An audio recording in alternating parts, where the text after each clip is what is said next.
Good morning, good Geneva community. If you don't know me, my name is Meghan Tritt. I am the new faculty of the Psychology and Social Service Department here at Geneva. I am so excited and nervous, because there's so many of you, to share a little bit of my testimony today. I was sitting in these very seats. I graduated in 2007 with my human service degree, which is now social service degree, here on Geneva. And what the Lord had in store for me, I could have never imagined.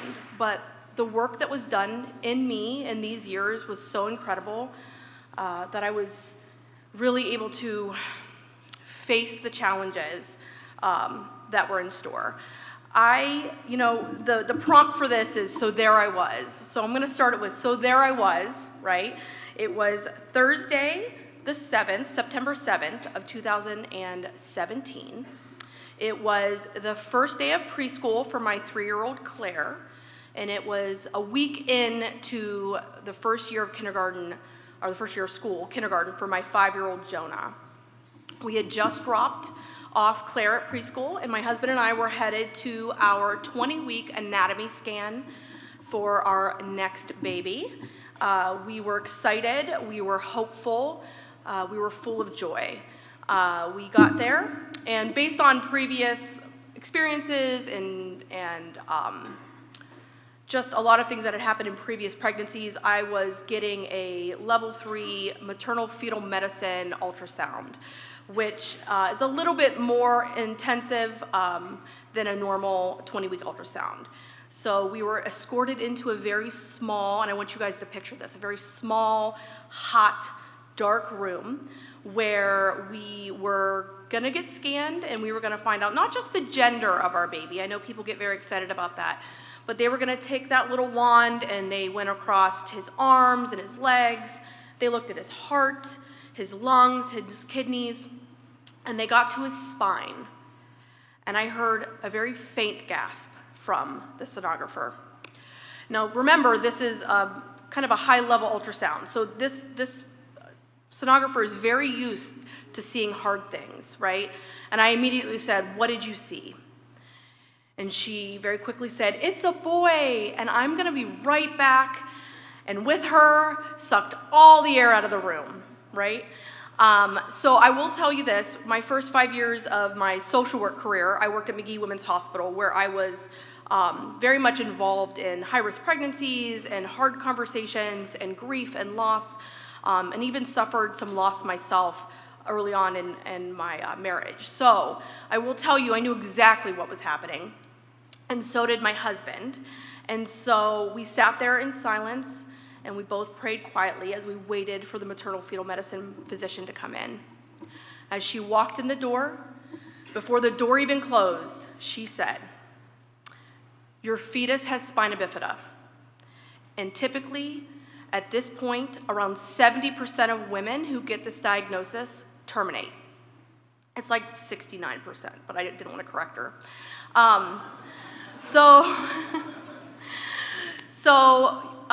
She said that was the primary option for us, that he would have no quality of life, that he would never walk, that he would be a burden to our children and to our family life.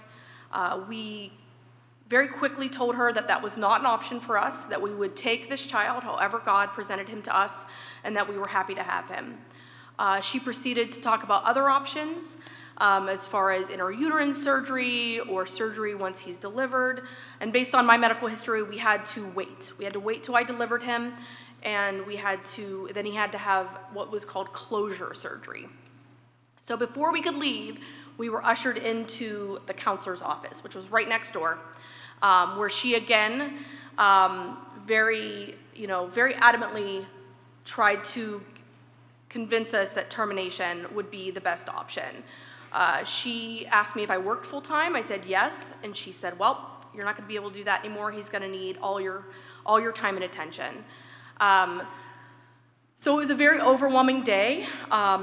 We were kind of bombarded with this diagnosis. If you don't know much about spina bifida, if you picture a zipper at the time when a child is forming, if the zipper of the spine is zipping up, and you can picture your own zipper when a piece of clothing gets stuck in the zipper, the spine doesn't fully fuse. And so at any point in the spine where it's open, a child can then have kind of that reciprocating issue. So whether it be mobility, bowel and bladder, all of those things. So we were prepared for the worst.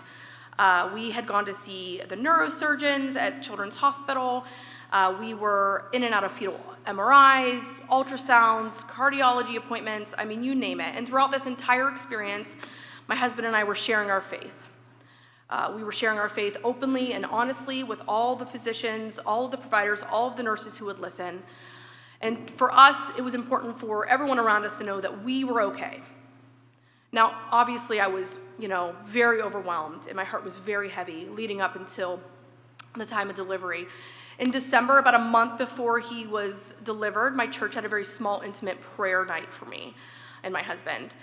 They laid hands on me, and I will tell you, after weeks of not sleeping, that night, I slept for the first time, and I had a peace I didn't understand.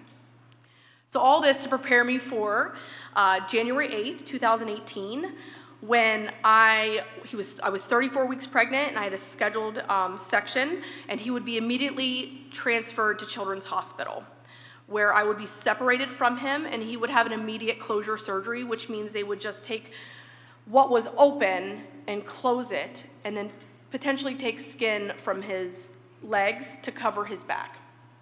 And so we were in the OR, and my OB, so the doctor who was delivering me, squealed out, "Oh my goodness, Meghan, his back is closed." Now I will say, he had what was called lipomyelin, right? Say that. The things you learn as you move on in life, right? So it's essentially a lipoma on his back. So when the zipper was closing, some fat pulled through, but the skin on his back was closed. It was over his spine, which was not what was presented in the fetal MRIs that I had had. It was not what our neurosurgery team was prepared for. And on that day, I did not need to use words to describe God's goodness. That day, I didn't need to talk about my faith. Those doctors in that OR and that team waiting for him at Children's saw God, right? And so I'm at West Penn. At this point, I'm in the ICU. That's a whole nother element of my testimony. But I'm not even aware of what's happening. So my child is transferred. My husband goes with him. The neurosurgery team meets him. They don't understand what's happening. They don't understand what they're seeing. So they immediately put him in his own MRI. And now he's 3 hours old at this point. They don't think they need to use sedatives, but he tries to crawl off the table. This is the child that wasn't supposed to be able to use his own legs, right? So my 5-hour-old baby has to be sedated for an MRI because he's trying to physically move off of the MRI table. Again, I don't know any of this is happening. So the neurosurgeon comes in. She tells my husband, "We have to wait. I have no idea what's happening. We're going to have to wait for surgery." So moving forward, we get to I'm out of ICU, again, another story. We get to discharge normal as a family. We go home with our baby. We have follow-up appointments. He is scheduled at 6 months, but at 4 months, he has his own MRI again, right? Again, they use sedation. They know better this time. So he has his own MRI, and they tell me that his lipoma is gelatinous and it has tentacled around his spine, and that his surgery at 6 months old will probably take around 12 hours. So again, our church rallies, our community rallies around us. We pray over him, we pray for him. We get to surgery day, and the neurosurgeon says to me, "Okay, it's gonna be a while, you guys need to get comfortable." 2 hours later, she comes out. I immediately think the worst. We're sitting in a room, another very small, hot, dark room, where she tells me that when they opened him up, his lipoma was encapsulated, which means it was fully kind of round, and it rolled onto the table, and she had no idea what was happening. So at every moment, this child has done the things that he was told he was not going to do through God's grace, right? And so I'm here today to tell you that a lot of times when these situations, when these diagnoses happen, when these horrible things happen, do not limit God's ability to heal in a way that will change your life. Do we still have to wrestle with things related to his spinal surgery? Absolutely. But it's nothing we can't handle. And I promise you, God will make a path for you in any stretch of what happens, right? And so as you prepare yourselves, as you're here and you may get hard news or you move on in your life, just know that through prayer, anything can change. Nothing stays the same with God, except God. So I just want to remind you, October was Spina Bifida Awareness Month. So I know it's November 2nd, but this was such a great time to be able to share this story with you. If you ever are finding yourself in the future with a hard diagnosis, please come talk to me. God will make a path for you, and I promise you that these scary diagnoses, it'll be okay. Through prayer and through focus, right? And so just ask me how I know. I can tell you more of this story, but thank you for letting me share this with you today.